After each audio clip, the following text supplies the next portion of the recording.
देखिए, बीजेपी के fire brand नेता और विधायक हरिभूषण ठाकुर बचौल हमारे साथ हैं। लैंड फॉर जॉब स्कैम मामले में ईडी ने समन जारी किया। तो कल राबड़ी और तेज प्रताप से पूछताछ हुई, आज लालू यादव से पूछताछ होने वाली है। आरजेडी का सीधा कहना है कि आप लोग चुनावी साल में डरे हुए हैं, जांच एजेंसियों का दुरुपयोग कर रहे हैं। आरजेडी के कहने का कोई मतलब नहीं है। लालू जी को जब पहली बार सजा हुई थी केंद्र में, किसकी सरकार थी? देवगौड़ा जी की और गुजराल जी की सरकार थी।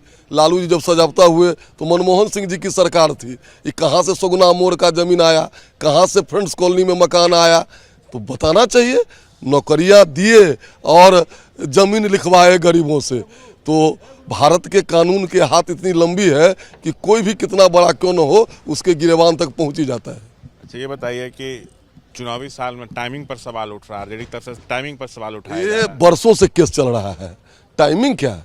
गलती किए हैं तो ये टाइमिंग क्या? इलेक्शन है तो सब दिन आता है 5 साल में। वो स्वतंत्र इकाई है, अपनी कार्रवाई कर रही है। आगे चल के कोई बड़ा एक्शन भी क्या जांच एजेंसियों का हो सकता है? ये तो आपको क्या लग रहा है? जो साक्ष्य है उसमें बचेंगे नहीं, पूरे परिवार। गिरफ्तारी की भी संभावना है? निश्चित। हमारे साथ आरजेडी विधायक ऋषि जी हैं। ऋषि जी, लैंड फॉर जॉब इसके मामले में राबड़ी से कल पूछताछ हुई और तेज प्रताप से भी पूछताछ हुई है कल, ठीक है। तेज प्रताप से तो खैर पहली बार पूछताछ हुई है, आज लालू जी से पूछताछ होगी। चुनावी साल है, क्या जांच एजेंसियों का दुरुपयोग हो रहा है? देखिए, जो किए हैं, जो आरोप लग रहा है उसके तहत ये सब हो रहा है। पहली बार तो जांच हो नहीं रही, क्वेश्चनिंग हो नहीं रहा ईडी के द्वारा।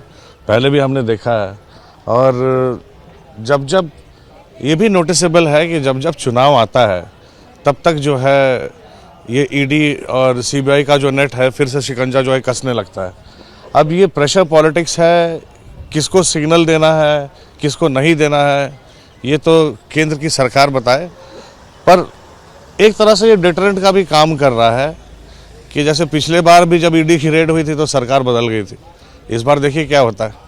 अच्छा, बड़ी बात कह रहे हैं, मतलब 8-10 साल में ऐसा देखा गया, आप ये दावा कर रहे हैं। मतलब क्या लगता है, आप कह रहे हैं कि किसको सिग्नल है ये केंद्र सरकार जाने, और ये भी कह रहे हैं आप कि जब पिछली बार छापेमारी या पूछताछ हुई थी तो सरकार बदल गई थी। मतलब क्या नीतीश जी को रोकने के लिए? देखिए, हमारे पार्टी के लिए कोई नई बात नहीं है कि ईडी से द्वारा पूछताछ हो रही है, पर ये कहीं ना कहीं उनके गठबंधन के साथियों को भी, एनडीए के साथियों को भी एक सिग्नल है कि देखो चुनावी समय है, इधर उधर जाने की कोशिश करोगे तो ये जो है गाड़ी तुम्हारे घर की तरफ भी मुड़ सकती है। कुछ बड़ा होने की संभावना है क्या चुनावी वर्ष में? अब ये तो खैर आला कमान जाने। हमारा डायरेक्शन बहुत सिंपल है, चुनाव में उतरना है और पूरी ताकत से उतरना है। मोहरा तो खैर देखिए, एक इकलौते इंसान है लालू जी जो कभी झुके नहीं और कभी डरे नहीं, तो उसका जो है उनको इनाम मिल रहा है।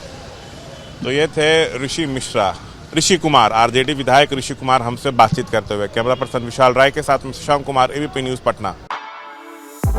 For exclusive and insightful videos, subscribe to our new channel ABP Live Premium.